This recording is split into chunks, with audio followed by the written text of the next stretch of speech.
Hey guys, and welcome to Ricki's Roundtable.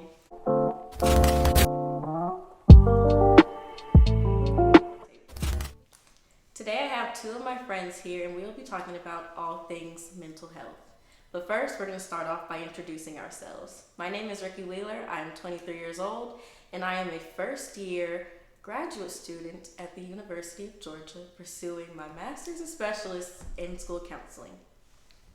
Hi friends, I'm Geraldine. I'm 23 years old and I too am a student at UGA pursuing a master's and specialist degree in school counseling. Go Dogs, and yeah, I'm excited to be here. Also, she's 24, not 23. You're right, just had a birthday. Got me. Hi guys, I'm Akila.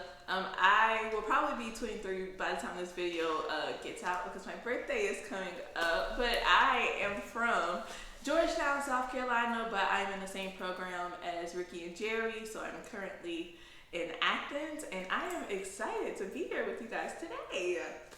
My first question of the day is, why is mental health important to you guys? Makila, you got this one? Sure, I'll go first. So, first, mental health to me basically is your overall well-being as a person. And for me personally, that also means protecting my peace, whether that's from people, things that have happened, or different experiences that I have had. So one reason why it's important, because I feel like if my mental health is not good, I cannot function how I need to function as a person, and my whole life just seems to get discombobulated. So making sure that all the aspects of my life and myself are working together properly so that I can be my best self for myself and other people too. I think in general, health is wealth, and so all forms of health are just as equally important. I also think that it's important that we maintain balance. So the same way that you're stretching your body and prioritizing your physical health, like your mental health is just as important. It's important to use that, the brain, making sure you're doing check-ins, and like Makila said, protecting your peace, prioritizing your needs, listening to your physiological responses as well. All that ties into mental health. So yeah, I think it's important to be balanced overall in the health sector. I definitely agree with both Jerry and Makila, especially when Jerry was talking about how you have to listen to your physiological side of things, because I know dealing with anxiety, a lot of that is physiological, and so really understanding and being in tune with your body in order to realize like your mind and your soul, kind of mind, soul, body. It's a holistic thing, it's all intertwined. Not everybody agree with that the mind and the spirit and the biological stuff all go together, but I'm one who believes that all of that is tied together. And I think when dealing with mental health, you really have to understand all parts of you in order to be holistically healthy. So yeah. So the next question I have is, do you think that there's a stigma around mental health in the Black community? Whew, absolutely. Child, I got this one. So I grew up in a very Christian home, always was raised in church, my parents were involved, and I think that based on my own personal experiences, the stigma with mental health stems around my faith in being a Christian. I think that sometimes, especially now that I'm in a counseling profession, some of my family members will respond, well, like if I'm like anxious, and they'll hit me back with scripture. The Bible says, do not be anxious about anything. I'm like, yes, that is true. I believe what, the scripture says about that. However, like we were saying, there are physiological things. I do believe in hormones. I do believe in science that support, mental health. Mm-hmm. And so I think that even with like counseling, there's a little bit of a stigma, because it's like, okay, well, am I not trusting? Am I not believing? Like, I should just pray about it and I'll be okay. So yeah, just based on my own personal experience, I think a lot of the stigma around mental health stems around like Christianity. And if you aren't, at peace, or experiencing some of these things, like you're not praying enough, or you're not doing enough to exercise your faith, or it's like a sign of unbelief. Yes, I definitely agree with that. I was thinking the same thing. Like, it's always pray about it and everything's going to be fixed. Even at the feet of Jesus. Right. And listen, I love God. You don't love God? What's wrong with you? But but I definitely think praying about it is important. But sometimes in a physical sense, like we need to get other people involved. Like, yes, God can help us with our different situations, but sometimes talking it out with other people is also helpful. And then I think a lot, like with the Black community, is because of different things that we as a race have gone through, like over time, and the trauma that's there.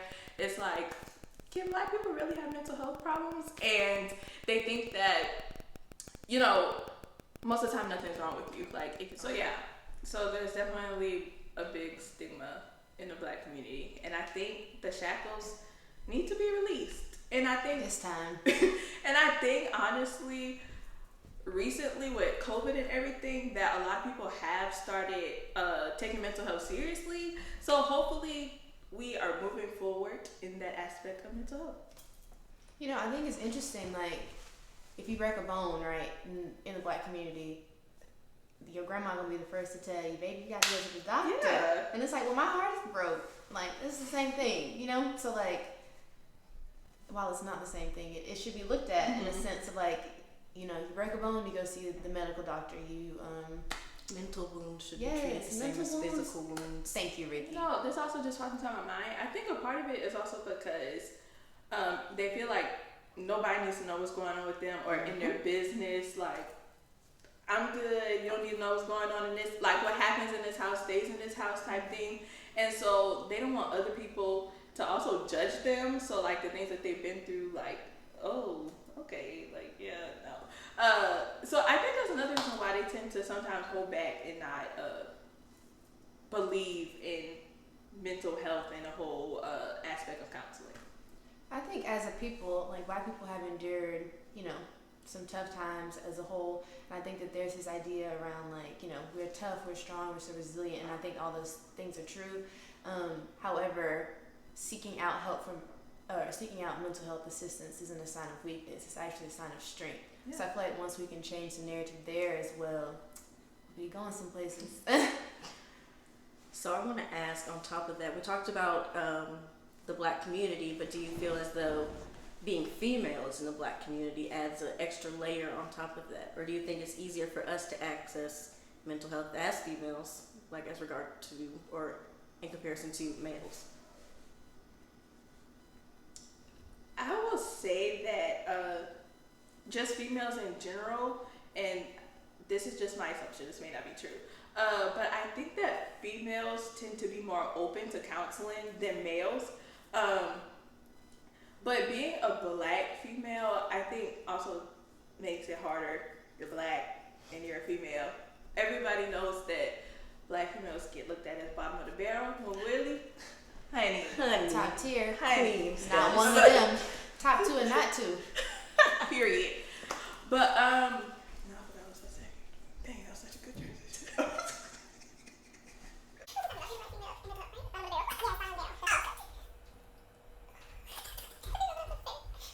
I do think that pertaining Black women specifically, I mean, kind of like what I was saying earlier, like, I'm a strong Black woman, you know? And also, like, just being able to find a counselor that you can connect with as a Black woman is hard. Like, you know, we're living in 2021, so there are things like therapy for Black girls and, you know, other resources out. But those are things as of late. So I feel like that's another part of the disconnect is, like, finding someone that can relate to you, understand your struggles, not only your plight as a woman, but as a Black woman navigating this country. So I think that's part of the issue as well. Can we talk about that for a second? Like, as a Black female, like we said, like most of the times we look for other Black females, but besides that, when you guys looking for therapists, what do you look for in a therapist? I think that's a great question. That's a good one. Because you can read the description all day and it sounds nice and dandy, and then you meet them in person and you're just like, Or sometimes it's like I can read the description and I'm like, yeah, I don't think she's for me. But it's like I can't really pinpoint what it is that's, like, what is it about it that I don't like? I never even met this person a day in my life, so how can I say that? That's a great question. I feel like when I'm looking or when I meet somebody, it's, do I feel as though I can relate to you? And if you're in my face and you're all proper and, you know, you're using the correct wordage and grammar, then it's like I feel like I have to do that same thing, and that's not who I am. And I feel like sometimes as Black women, Black people in general, we have to up the standard. But it's like, if we're both Black, why can I not be me and you be you, instead of having to act as though we have to act a certain way in front of somebody or whatever. And so I think that's, for me, is what is a disconnect when I meet other Black counselors or Black counselors, is, do I feel like I can relate to you in any way? And if I feel like you're trying to put on a show for me, then it's automatically, I don't even want to talk to you about anything, because you're putting on a show and I'm not going to put on a show when I'm talking about my feelings. I think in looking for a counselor in general, something that I look for that I don't really, you can't really know until you get in there, is their counseling style per se. And what I mean by that is, like, are you the type to assign homework? Like, we're gonna talk about some things in session, and in between sessions, you're gonna give me some assignments that allow me to self-reflect and, ponder about this further. Like that, I personally grow the best in that type of learning environment. So that's really important to me. It's just like the style. Like, are they giving you homework? Is it more so I just come in and lay it on you and just say what I gotta say? Or are you, are we trying to goal set? Like, so really just like, what's the counselor's rhyme or reason to go about counseling? So speaking of looking for counselors, we're in a pandemic, we're in a panoramic, Panera Bread, Disco. Right. We got a Pizza Hut. This is an joking matter. This is serious. But how do y'all think like mental health and finding a counselor and things like that has been impacted by COVID? So I was saying earlier, I definitely think like more people have started to take mental health seriously since COVID has started. I know for me personally, a little transparency. Before COVID started, maybe about late January, early February, like I noticed like something about me just wasn't right. But at that point in my life, like I had so much stuff going on, so I was like, okay, I'm gonna push this aside. I can't focus on this right now and whatnot. And then boom, March happened and COVID happened, and it caused me and forced me to sit in my feelings and what I was going through, because I wasn't going nowhere. I was in the house by myself for months at a time, so it literally caused me to sit in those feelings, and that's when I actually dealt like with what I was thinking and experiencing. And that's when I noticed, like, oh my gosh, I kind of went through like a mild case of seasonal depression and didn't even realize it. And so I think COVID has allowed a lot of people to kind of reflect on themselves and things that they have gone through, which I think is kind of a blessing in disguise, because kind of like me, a lot of people is like, okay, this is nothing, I'm gonna just push this to the side, I'll deal with this later, and never come back to it. And that's how things build up and people end up exploding. So I definitely agree. I think, like I said, either you were sitting in your feelings when you were trying to avoid them, or you had the time to actually pay attention to what was going on and take the time to like do the self-care and worry about your mental health and all of that. And I know for me, trying to find a counselor in the era that we're in right now, it was kind of hard, because like I want it to be in person. Like I want to be face to face sitting with somebody, and a lot of people were like, I can only do virtual, and I'm like, I don't know if I want to sit at a computer. Some people want that personal interaction, and I know that's hard. From what I've heard from people too, is that they need to be in person, and that's just not offered right now. I think for me personally, COVID caused me to be really creative about my mental health. And what I mean by that, like, I sought therapy in years past, but like you said, a lot of people were only offering it virtually. So I tried out Talkspace, which is like an online platform for therapy. And like I was pro, like I need to be in front of the person, I need a warm body, but I like loved it. So definitely, I feel like it has kind of forced me to be creative and like try different pursuits to receive that help I have. I know there's things like Clubhouse that'll have like groups and chat rooms and stuff like that talking about mental health, and none of those, well, Talkspace and Clubhouse were around before COVID, but I feel like I said, it's just like different avenues, whereas before, we were out and about. Now we're in the house and getting creative about it, sessions on Zoom and things like that. How do y'all handle self-care in a pandemic? In a pandemonium? Sorry. So I think now, being the fact that we're in school, we have jobs, jobs, you're trying to balance a social life, trying to balance everything. At times it can get hectic, and your self-care is like, what is self-care? LOL. But my mentor, right? We don't know her. Yeah. My mentor a long time ago, Dr. Crystal Glover, shout out to you. She told me a long time ago, even if it's just for 30 minutes out the day, take time to do one thing that you enjoy or that you like doing. And so I try to do that every day, even if it's just like watching something on Netflix or just having me time, exercising, working out. Those are things that I enjoy, but sometimes even if you don't have the 30 minutes and you have 5 minutes, if you take that 5 minutes to like meditate and just, gather your thoughts and yourself for the day, like you do what's best for you. But when COVID first started and like the world was just at a standstill, nothing was going on, I think it was harder for me to partake in self-care because I felt like I wasn't doing anything, so why did I need self-care? And at that point in time, to me, it was like, it wasn't needed. Right. I've gotten back into fitness since COVID happened. So when I get fit, mind your business.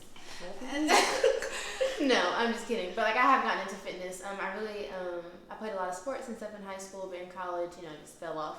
But since COVID happened, I've really gotten back into going for a daily walk and getting that fresh air.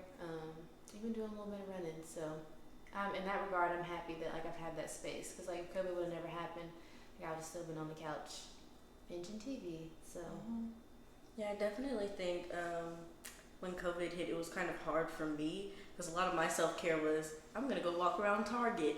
And it was like, okay, well, we're in a pandemic now. You just can't go walk around Target. Or you just can't go to a store and walk around. And that was kind of how I did self-care.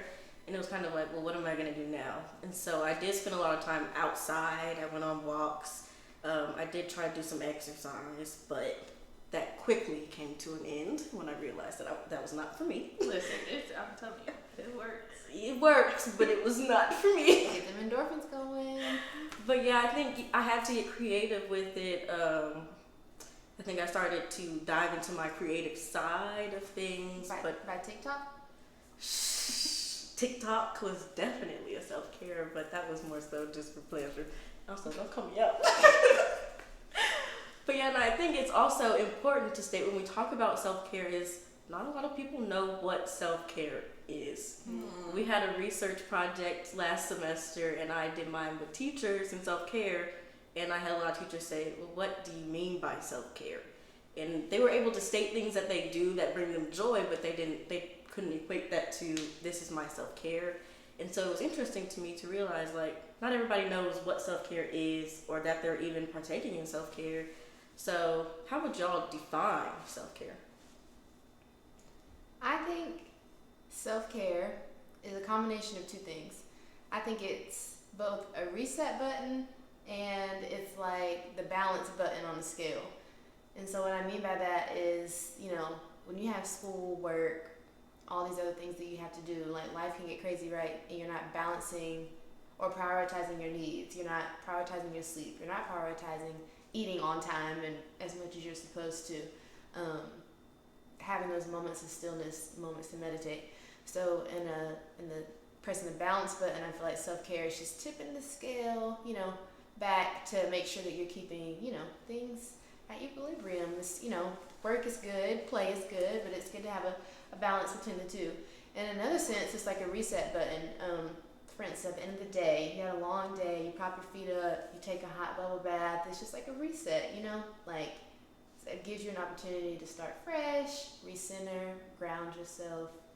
So yeah, a balance of reset and balance. I would say self-care for me is also two different things.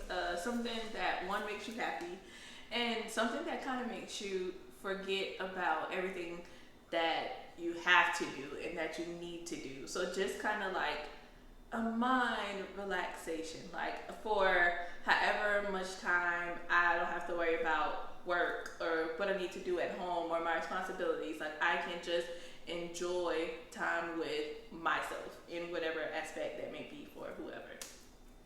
Yeah, I think for me, like, self-care has always been like a reward in a sense of, I've dealt with so much and, I'm going to reward myself for finally getting over X, Y, and Z. So it'll be something small, like I'll go to Starbucks, or it'll be like, oh, I've read the chapter I was supposed to read 2 months ago, but I did it, so we're going to go to Target and buy ourselves some pens, because I love pens. And it'll just be like little things to reward myself, to be like, okay, Ricki, you've made it through something, so here you go, and reward yourself. Like Jerry was saying, it's kind of like a balance of you work hard, you play hard, and sometimes you just need something in the middle to like balance you off to where it's like, okay, now I'm spending some time with me, some quality time for me, doing something that I know I enjoy and that brings me kind of to a peaceful state. In a sense, it's where I can just kind of sit back and be at peace.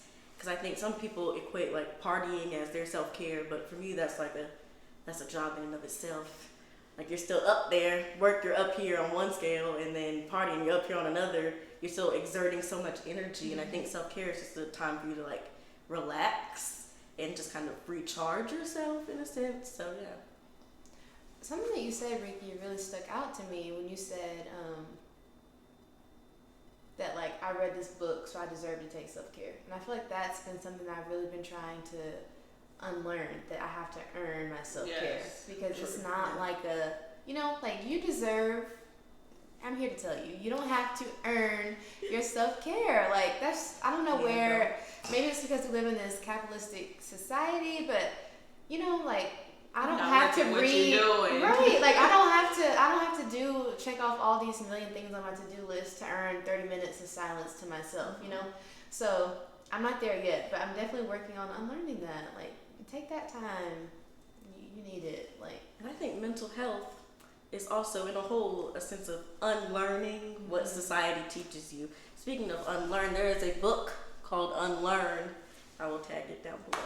Girl, is he sponsoring you? Nope. I'm just kidding. Unlearn is great. Ricki told me about it, and I bought it too. So, well, you mentioned Unlearn, and we all are big fanatics of that book. Are there any other books on like self-care, mental health that y'all just are really loving right now?